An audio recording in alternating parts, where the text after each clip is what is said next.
अस्सलाम वालेकुम। This is sir Mohammad Hamza here from accounting. तो अभी हम ओ लेवल और आईजीसीएसई अकाउंटिंग के लिए कंट्रोल अकाउंट्स के दो क्वेश्चंस के दो स्पेसिफिक पार्ट्स अटेम्प्ट करेंगे।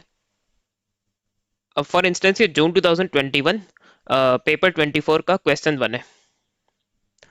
By the way June 2021 was the only session जिसमें ओ लेवल में और ए लेवल का जो सेकंड ईयर होता है A2 लेवल, उस पे वेरिएंट 4 के पेपर आए थे।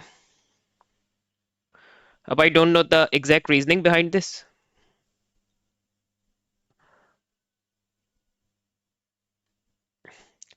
तो इस पे से हम क्वेश्चन उनका पार्टी अटेम्प्ट करेंगे जिसपे हम सेल्स लेजर कंट्रोल अकाउंट बनाएंगे।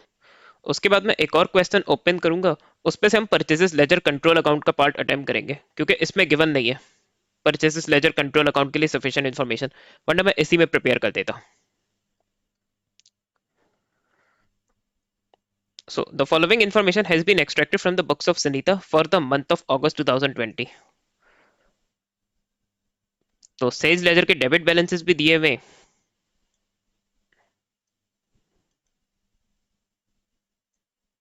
और इसी तरह उसके क्रेडिट बैलेंसेस भी दिए हुए हैं। और ये मैंने लेक्चर वीडियो में डिटेल में डिस्कस किया है कि क्रेडिट बैलेंस कैसे हो सकते हैं सेल्स लेजर या टोटल ट्रेड रिसीवेबल अकाउंट में।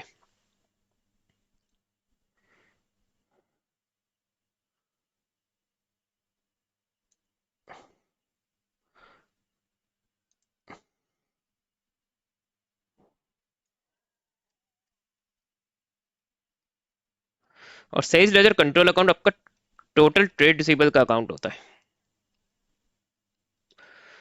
तो इसमें से हमसे वो ट्रांजेक्शन्स को इंक्लूड करेंगे जो कि ट्रेड रिसीवेबल के अकाउंट में इंक्लूड होती है। तो जो ट्रांजेक्शन मैं अनइंक्लूड करनी है उनको मैं रेड से मार्क करूंगा, जैसे कैश सेल्स है, कैश सेल्स ट्रेड रिसीवेबल से कोई लिंक नहीं है। कॉन्ट्रा आएगा, डिस्काउंट रिसीव का ट्रेड पेबल से कोई लिंक नहीं है, ट्रेड रिसीवेबल से। इंटरेस्ट आ जाएगा, ये भी आएगा, ये भी आएगा। रिटर्न्स टू क्रेडिट सप्लायर नहीं आएगा क्योंकि ट्रेड पेबल की ट्रांजेक्शन है। Sales journal total. अच्छा, अब अगर आप लोगों ने books of prime entry study किया हुआ है तो आई होप से आप लोग को पता होगा कि सेल्स जनरल टोटल मीन्स ये क्रेडिट सेल्स है, because sales journal is only made for credit sales. और ये मंथ आपको क्लोजिंग बैलेंस नहीं दिया हुआ, ये क्लोजिंग एबनॉर्मल बैलेंस दिया हुआ है। एबनॉर्मल ब्रॉड फॉरवर्ड, एबनॉर्मल का क्लोजिंग बैलेंस। और इसका नॉर्मल जो डेबिट क्लोजिंग बैलेंस है वो हमें कैलकुलेट करना होगा, उस पर उसने क्वेश्चन मार्क है। अब देखिए, आपका ओ लेवल और आईजीसीएसई वालों का सीन जो उतना डिफिकल्ट नहीं होता, इजी होता है रादर।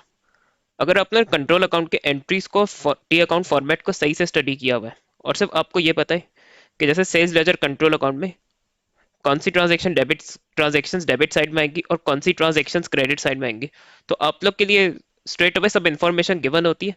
सिर्फ ये कंट्रोल अकाउंट्स प्रिपेयर करने होते हैं। एएस लेवल में तो वो रिकंसिलेशन भी करनी होती है, और कौन सी चीज डेबिट साइड में क्यों आती है या क्रेडिट साइड में क्यों आती है तो वो सब मैंने लेक्चर वीडियो में डिटेल में डिस्कस किया है। तो आप लोगों को वो कॉन्सेप्ट क्लियर नहीं है तो पहले लेक्चर वीडियो देखें और उस पर अपने वो कॉन्सेप्ट क्लियर करें, उसके बाद ही पास पेपर की वीडियो देखिएगा। तो डिसऑनर चेक आएगा और जो सारी रेलिवेंट इन्फॉर्मेशन है उसको मैं ग्रीन से हाईलाइट करूंगा। Cheque receive from customer dishonoured by the dishonoured cheque है, कॉन्ट्रा आएगा बिल्कुल।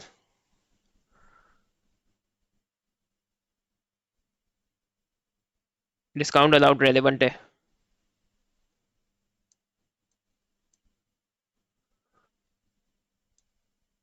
इंटरेस्ट चार्ज आएगा, कस्टमर से इररिकवरेबल डेट्स आएगा, रिसीट फ्रॉम कस्टमर आएंगे, sales return, return from credit customer sales return है आएगा, सेल्स जनरल जो क्रेडिट सेल्स है ये तो ऑब्वियसली आएगी, और ये इसका नॉर्मल बैलेंस भी आएगा। तो now let's start preparing the sales ledger control account.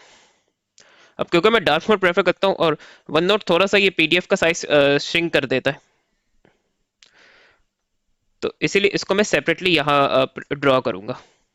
हमने क्वेश्चन में सारी चीजें डिस्कस कर ली, अब मैं यहाँ आपका sales ledger control account prepare करूंगा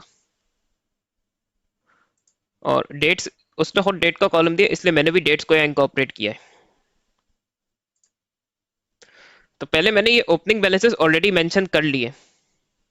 तो जो डेबिट बैलेंस है वो डेबिट साइड में आ जाएगा, जो क्रेडिट एबनॉर्मल बैलेंस है वो क्रेडिट साइड में आ जाएगा।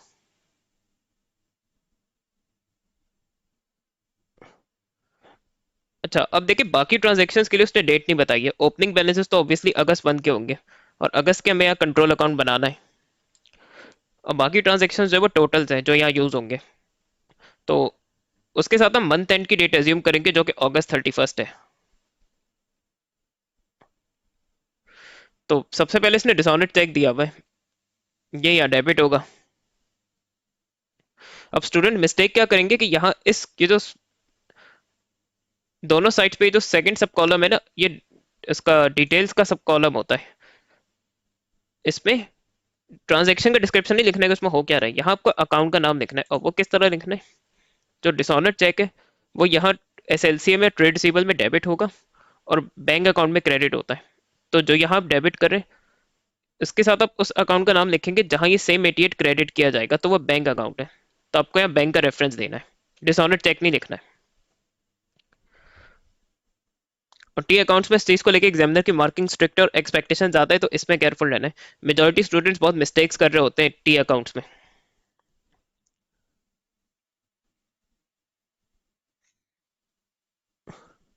कॉन्ट्रा को कॉन्ट्रा लिखना अलाउ करता है तो कोई मसला नहीं है।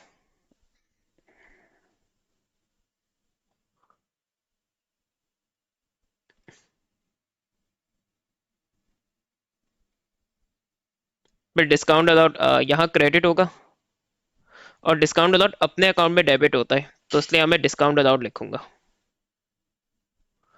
और मल्टीपल ट्रांजेक्शन देखिए, अगर एक डेट की तो वो डेट आपको सिर्फ एक बार डालनी है, आपको मल्टीपल टाइम बार बार आपको अगस्त 31 मेंशन नहीं करना है। इंटरेस्ट चार्ज फ्रॉम कस्टमर आएगा। अब ये इंटरेस्ट यहाँ डेबिट होगा, और इंटरेस्ट इंटरेस्ट अकाउंट में या इंटरेस्ट इनकम अकाउंट में क्रेडिट होगा। तो आपको सिर्फ इंटरेस्ट चार्ज नहीं, आपको या तो सिर्फ इंटरेस्ट लिखना है या इंटरेस्ट अकाउंट लिखना है। इरिकवरेबल डेट यहाँ क्रेडिट होगी, और इरिकवरेबल डेट अपने अकाउंट में डेबिट होगी, तो हम इरिकवरेबल डेट मेंशन करेंगे यहाँ।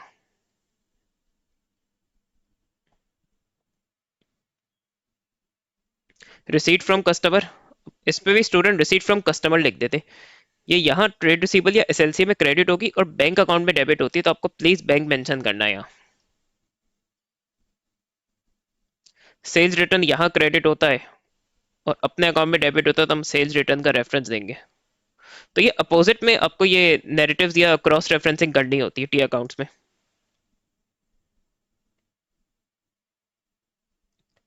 फिर हम क्रेडिट सेल्स ले लेंगे 26845, जो यहाँ डेबिट होगी और रेवेन्यू के अकाउंट में या सेल्स के अकाउंट में क्रेडिट होगी। तो आपको उसमें रेवेन्यू या सेल्स मेंशन करना है। और उसने क्लोजिंग एबनॉर्मल बैलेंस दिया हुआ है 148, तो ओपनिंग बैलेंस जो क्रेडिट एबनॉर्मल बैलेंस था वो क्रेडिट साइड में आएगा, क्लोजिंग बैलेंस अपोजिट साइड में आता है। तो है तो ये क्रेडिट बैलेंस, लेकिन इसको भैया अपोजिट डेबिट साइड में मेंशन करेंगे।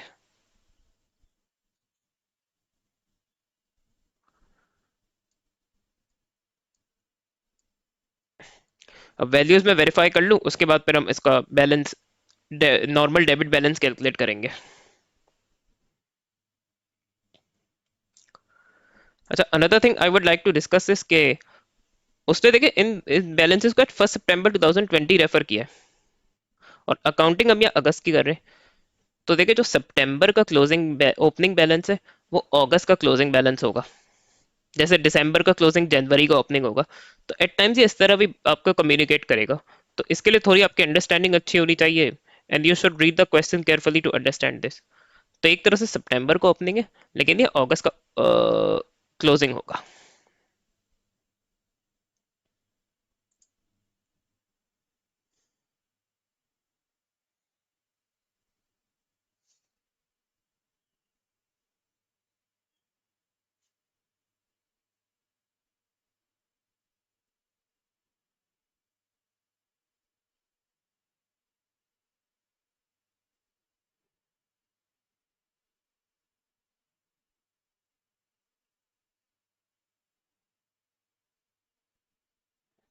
सारी वैल्यूज करेक्ट है।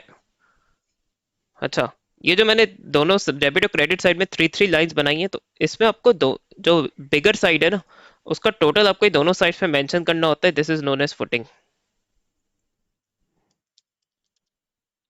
क्योंकि ये ट्रेड सेल्स, ये ट्रेड रिसीवेबल का अकाउंट, हमारे एसेट का अकाउंट है, तो इसमें ऑब्वियसली डेबिट साइड बड़ी होगी नॉर्मली।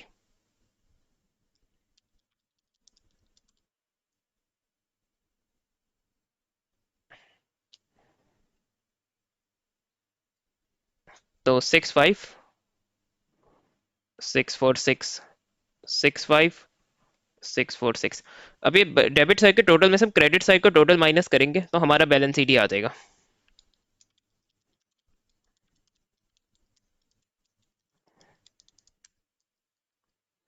और मल्टीपल फिगर्स देके जो आप प्लस माइनस करें ना, तो एक बार उन्हें क्रॉस चेक जरूर कर ले अपने कैलकुलेटर में। बाज़ अगर 763 को हम 7676 या 7630 मेंशन करते थे कैलकुलेटर में जल्दी में, तो एक बार उन्हें वेरीफाई जरूर करें कि आपने जो नंबर्स मेंशन है वही इंक्लूड किए कैलकुलेटर में, कुछ और तो नहीं कर दिया। इससे आपके सिली मिस्टेक के चांसेस डिक्रीज हो जाएंगे।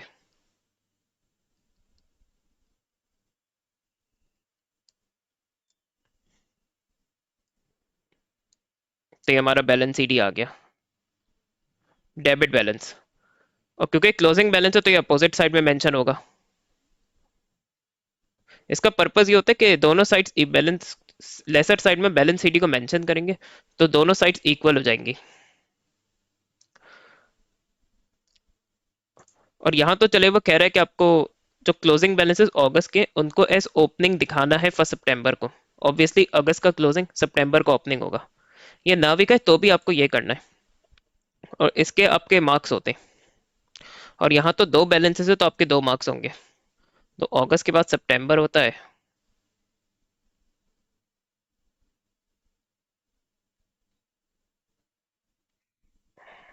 33190 डेबिट बैलेंस डेबिट साइड में, और क्रेडिट बैलेंस क्रेडिट साइड में ब्रॉड फॉरवर्ड होगा।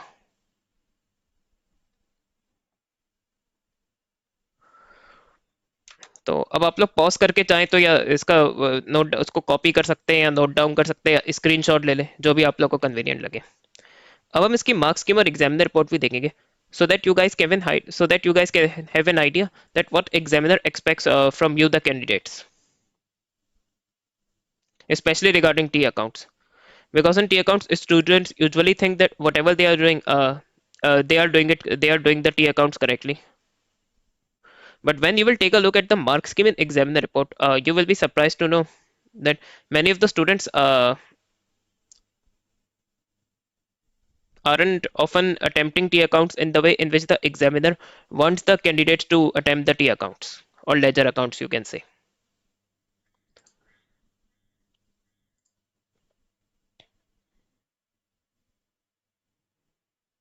तो ये इसी की मार्क्स स्कीम है। अब ये देखिए उसने बैंक लिखा है, डिसऑनर चेक तो ब्रैकेट में हल्का सा इसने इसलिए लिख दिया ताकि आप लोग को आइडिया हो जाए कि ट्रांजेक्शन कौन सी ली है उसने। वरना देखिए मेन आपको बैंक लिखना है। इंटरेस्ट चार्ज नहीं, उसने सिर्फ इंटरेस्ट लिखा है। उसने रिसीव फ्रॉम कस्टमर नहीं, उसने बैंक लिखा है। उसने सेल्स अर्न और क्रेडिट सेल्स नहीं, उसने सिर्फ सेल्स या रेवेन्यू लिखना है आपको। और यहाँ देखिए जो दोनों क्लोजिंग बैलेंसेस है, दोनों को ब्रॉड फॉरवर्ड करने का एक एक मार्क्स है। और ये डेबिट बैलेंस, ये भी क्लोजिंग बैलेंस क्योंकि कैलकुलेट करना था। तो अगर फॉर इंस्टेंस आपने ये गलत भी कैलकुलेट किया है, आपसे कोई सिली मिस्टेक हो गई, उस गलत बैलेंस को भी आप ब्रॉड फॉरवर्ड कर दें। क्योंकि देखिए इसका एक इसका वन ओएफ है। ओएफ का मतलब होता है ओन फिगर। तो उसमें आपने अगर मिस्टेक की भी है तो आपको अपने फिगर का मार्क्स मिल जाएगा।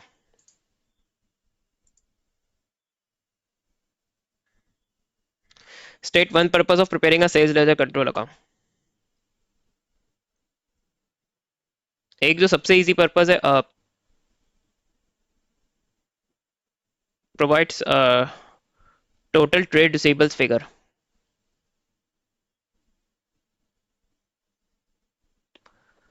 तो स्टेट में से इतना ही लिखना काफी है। अगर आप ये लिखेंगे this will help in preparation of trial balance of financial statements, तो वो दूसरा पॉइंट हो जाएगा।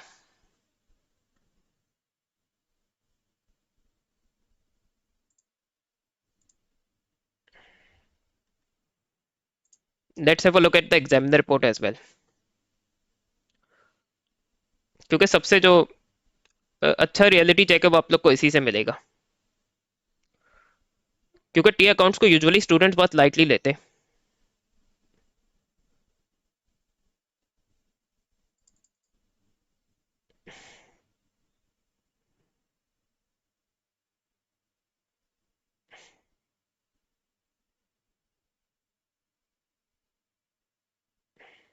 अच्छा, weaker responses often lack a clear understanding of the basic record keeping necessary for manual and computerized accounting systems. Double entry bookkeeping is an essential component, for example, in managing ledger accounts and in use of control accounts.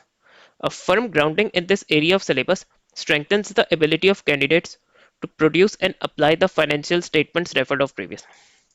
सबसे पहले देखो कह रहे हैं कि week students के double entry basics week है, double entry उनकी सही नहीं आती, उन्हें टी अकाउंट्स बनाना नहीं आते, उसकी वजह से इन टॉपिक्स में स्टूडेंट्स को बड़ी प्रॉब्लम होती है। Required the recording of entries to produce a SLC. The narratives used were often incorrect, and instead of the bank account, a description of the process involved, such as check returned from credit customer, would be entered. तो ये देखिए dishonoured check की उसने बात की है कि instead of bank student dishonoured cheque या चेक रिटर्न फ्रॉम कस्टमर लिख रहे हैं।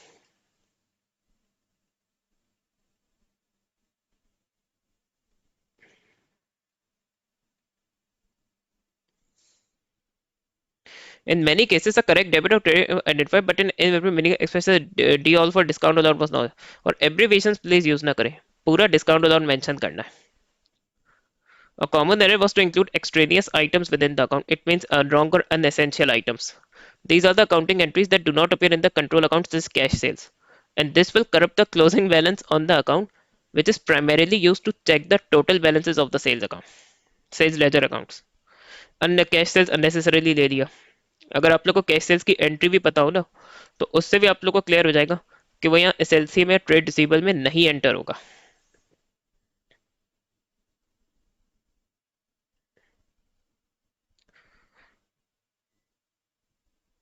तो सबसे इसमें मेन एडवाइस यही होती है कि जो बेसिक्स शुरू में टीचर टीच करे, आप लोग स्टडी कर रहे होते हैं, तो उसको प्लीज उसमें एंट्रीज बनाने को और टी अकाउंट्स बनाने को लाइटली ना लें। इवन बेसिक्स में ये भी सिखाया जाता है कि टी अकाउंट के ये लेजर अकाउंट को बैलेंस कैसे करना है, बैलेंस सीडी कैसे निकालना है, सीडी को बीडी कैसे करना है नेक्स्ट पीरियड में। तो उस प्रोसेस को लाइटली ना दिया करें, उसी का ये आउटकम होता है।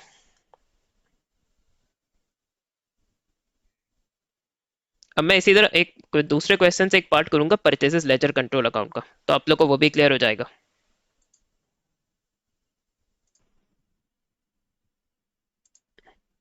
इसी तरह अब ये जून 2018 का पेपर 21 है और ये आईजीसीएसई का पेपर है। और अब देखिए फ्रॉम 2020 पेपर पैटर्न और syllabus for both O levels in IGCSE is same. Before 2020 it used to be different. तो इवन आप लोग का पेपर भी सेम आता है, अगर 2020 ऑनवर्ड्स कोई सा भी पेपर देख ले किसी भी सेशन का, तो वो जो ओ लेवल का पेपर है वही आईजीसीएसई का भी पेपर है।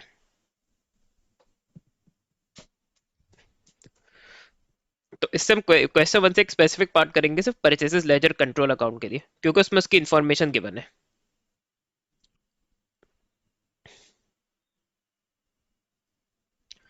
Lydia was able to provide the following information for the month ended April 2018. Amounts owing to credit supplier.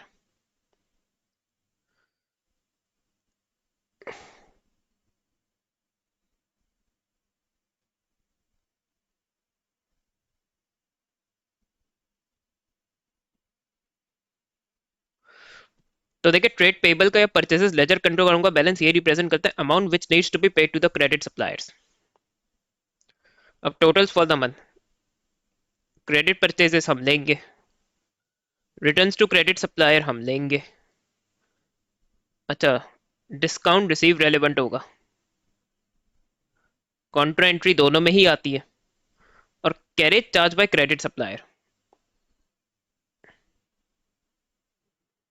अच्छा फिर अब इस पे परचेजेस लेजर कंट्रोल अकाउंट बनाना है अप्रैल का, तो इस पे भी ये बात समझने की है कि मई के ओपनिंग,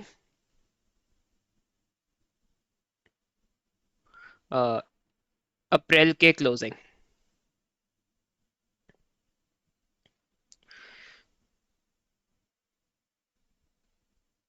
तो इसने देखिए आपको डेबिट बैलेंस भी दे दिया इन द परचेजेस लेजर, और इसने आपको क्रेडिट बैलेंस भी दे दिया।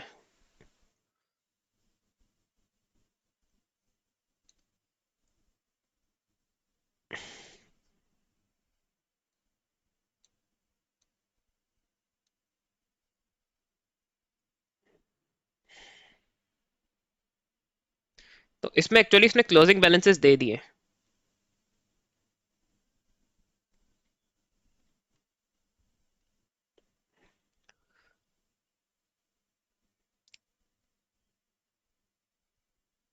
हाँ, इसमें अगर आप देखें तो उसने पेमेंट टू सप्लायर की वैल्यू गिवन नहीं। नॉर्मली तो हमें बैलेंस सीडी है जो 4237 है ये कैलकुलेट करना पड़ता है, लेकिन उसने यहाँ पेमेंट टू सप्लायर अननोन रखी है, तो इसने आपको बता भी दिया कि हमें निकालना ही है। अच्छा, और जो आइटम्स हमने नहीं लिए उनको हम रेड से मार्क कर लेंगे ताकि उनको लेने की मिस्टेक ना करें। कैश परचेजेस नहीं आता, ट्रेड पेबल से कोई लिंक नहीं है उसका। और ये तीनों जो आइटम है ना, check receive from credit customer, discount allowed, और ये ट्रेड रिसीबल के आइटम है या एसएलसी के आइटम्स है, इसलिए नहीं आएंगे। तो हमने सारी इन्फॉर्मेशन अंडरस्टैंड कर ली है।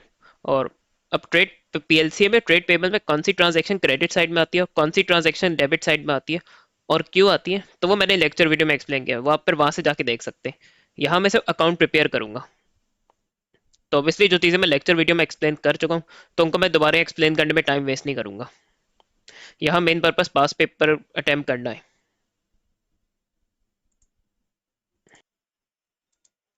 तो अब यहाँ हम purchase laser control account prepare करेंगे, और उसने डेट्स को कॉलम दिया तो हम भी यहाँ डेट्स एंटर करेंगे जैसे हमने सेल्स लेजर कंट्रोल अकाउंट में की थी। तो यहाँ अप्रैल की अकाउंटिंग करनी है और 2018 है, तो 2018 डॉलर, 2018 डॉलर।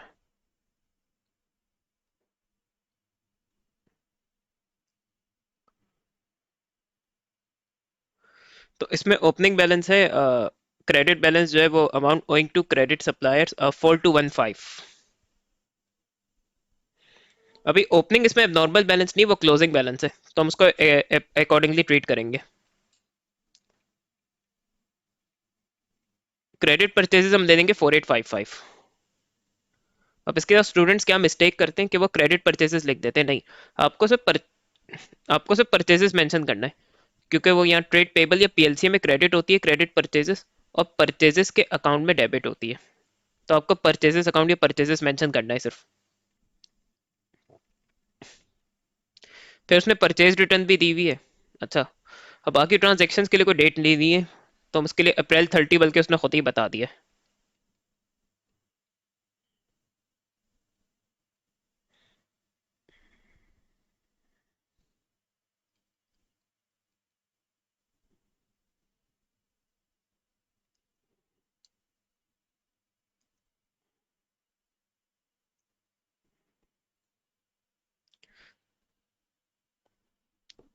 तो परचेज रिटर्न या डेबिट होता है, परचेज रिटर्न के अपने अकाउंट में क्रेडिट होता है, तो हम उसको यहाँ परचेज रिटर्न लिखेंगे।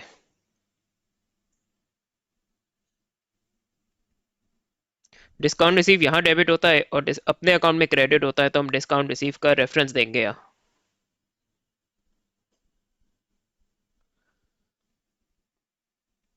फिर हम कॉन्ट्रेंट कॉन्ट्रा यहाँ वहाँ ट्रेड रिसीबल में क्रेडिट किया था, यहाँ डेबिट होगा। कॉन्ट्रा का आप कॉन्ट्रा ही लिख सकते हैं, कोई परेशानी की बात नहीं है। अच्छा, carriage charge by credit supplier.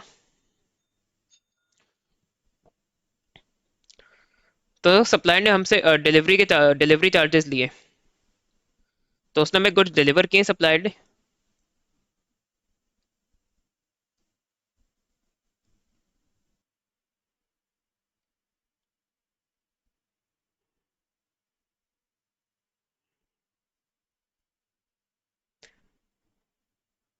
तो देखिए जो कैरेज हमें सप्लायर ने चार्ज किए, तो इससे हमारी ट्रेड पेबल की लाइबिलिटी बढ़ेगी। It means we will have to pay more to the trade payables because of this carriage. तो just like interest it will जो चीज, तो ये ट्रांजेक्शन ऑब्वियसली हमारी ट्रेड पेबल के अमाउंट को, पीएलसी को इंक्रीज करी तो वो इस पे क्रेडिट की जाएगी, क्वाइट सिमिलर टू इंटरेस्ट। तो उसने इंटरेस्ट की जगह एक तरह से आपको कैरेज दे दिया है।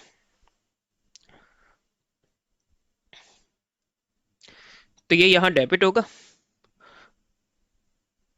और एक कैरेज एक्सपेंस का अकाउंट होगा, तो वो कैरेज का अकाउंट ऑब्वियसली डेबिट होगा, तो आप उसको कैरेज लिख देंगे।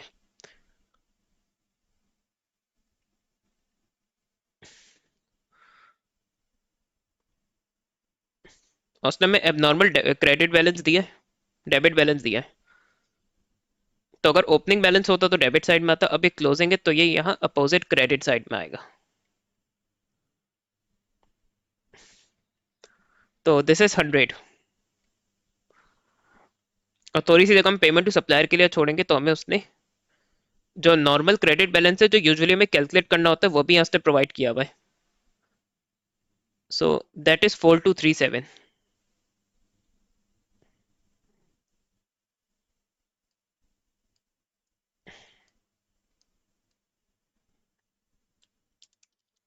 क्योंकि लाइबिलिटी का अकाउंट है, ट्रेड पेबल का अकाउंट है, तो उसकी क्रेडिट साइड बड़ी होगी। 4215 4855 210 100। तो दिस इज 9380।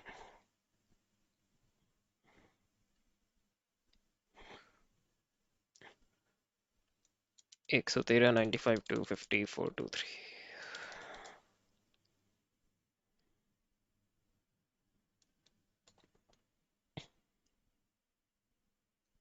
तो हमारी जो पेमेंट टू सप्लायर आई है उसको ऑब्वियसली बैंक लिखना है, क्योंकि जो यहाँ वो यहाँ डेबिट होगा बैंक अकाउंट में क्रेडिट होगा। So that is 4685।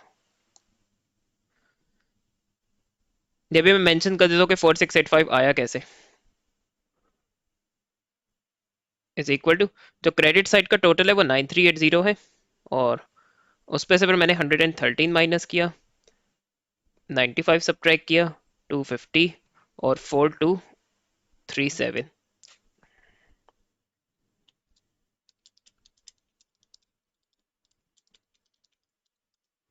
तो 4685 आ गया।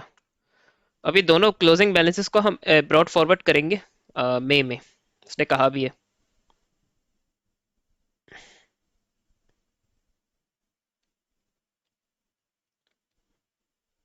जैसा हमने सेल्स लेजर कंट्रोल अकाउंट में किया था। तो क्रेडिट बैलेंस क्रेडिट साइड में आ जाएगा, और डेबिट बैलेंस डेबिट साइड में ब्रॉड फॉरवर्ड किया जाएगा। तो जो रिवर्स में अपोजिट साइड में बैलेंसेस लिखने होते हैं उसे क्लोजिंग बैलेंसेस का प्रॉब्लम होती है। तब आप लोग परचेजेस लेजर कंट्रोल अकाउंट को नोट डाउन कर सकते हैं, स्क्रीनशॉट ले सकते हैं। अब इसकी भी मार्क्स की हम एग्जामिनर रिपोर्ट गो थ्रू करेंगे। तो ये देखिए आपके इसी पेपर की मार्क्स की में। तो उसने balance BD, returns, discount receive, contra. Contra के साथ एसएलसी भी इसलिए लिख सकते हैं क्योंकि जो कॉन्ट्रा यहाँ डेबिट हो रहा है वही कॉन्ट्रा के about sales ledger control account में क्रेडिट की जाएगी। और देखिए उसने पेमेंट टू सप्लाई नहीं, उसने बैंक है, बैंक लिखा है उसने भी। उसने देखिए कैरेज लिखा है, उसने क्रेडिट परचेजेस नहीं, उसने परचेजेस लिखा है। और देखिए दोनों सीडी को बीडी करने का आप लोग का एक एक मार्क्स है, तो ये आपको ऑब्वियसली फ्री के मार्क्स लूज नहीं करने। इसके हम एग्जामिनर रिपोर्ट भी देखेंगे, क्योंकि यूजुअली जो ये टी अकाउंट वाले टॉपिक्स हैं या लेजर अकाउंट वाले टॉपिक्स हैं, इसमें एग्जामिनर की कंप्लेंट्स फाइनेंशियल स्टेटमेंट की टॉपिक से ज़्यादा होती है in fact.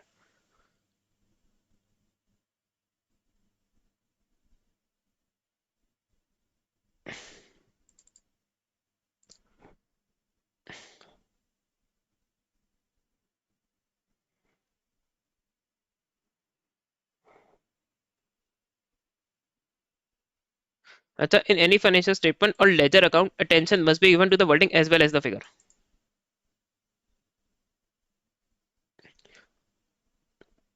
Using information provided, a purchases ledger control account had to be prepared.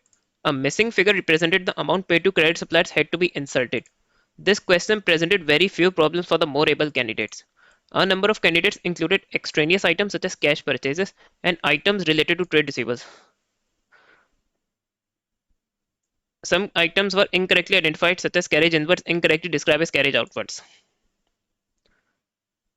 तो उसमें चले भी उसकी इतनी कंप्लेन नहीं है, लेकिन यूजुअली करता है। मगर देखिए ट्रेड रिसीवेबल का आइटम ट्रेड पेबल में एडजस्ट कर दिया, परचेजेस लेजर कंट्रोल अकाउंट में एडजस्ट कर दिया, तो ये तो डिसअपॉइंटिंग है थोड़ा।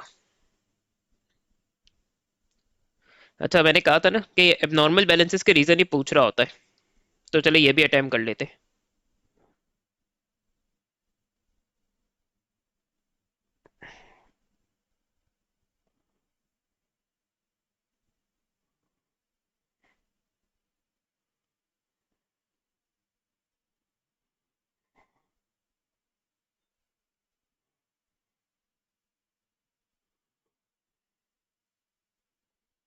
और परचेज रिटर्न हमने ऐसे सप्लायर को किया जिसको हम प्रीवियसली पेमेंट कर चुके थे।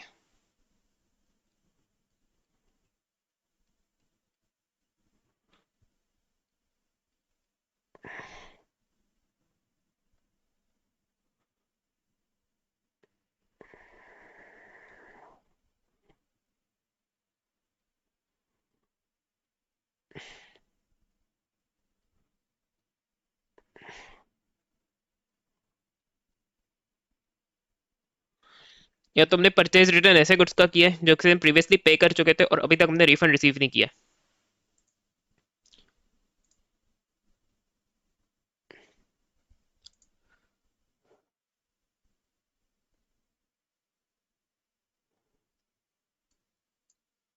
देखिए इसने भी सिमिलर रीजन यूज किए, return of goods to credit supplier after the payment made, और या तो एडवांस पे पेमेंट करती।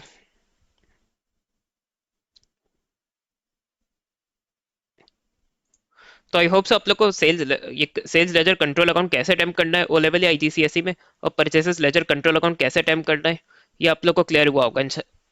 I hope so.